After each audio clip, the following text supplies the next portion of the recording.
ទេសវានឹងមានបានដោយសារតែលួចប្លន់គេចៅបងប្អូនជួយ share ឲ្យពិភពលោកឃើញផង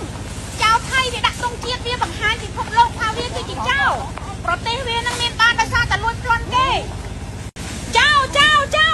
បងប្អូនជួយ share ឲ្យពិភពលោកឃើញផងចៅថៃវាដាក់ទង់ជាតិវាបង្ហាញពិភពលោកថាវាគឺជាចៅប្រទេសវានឹងមានបានដោយសារតែលួចប្លន់គេចៅបងប្អូនជួយ share ឲ្យពិភពលោកឃើញផងចៅថៃវាដាក់ចៅហ៎ចៅហ៎ចៅហ៎ចៅហ៎ចៅហ៎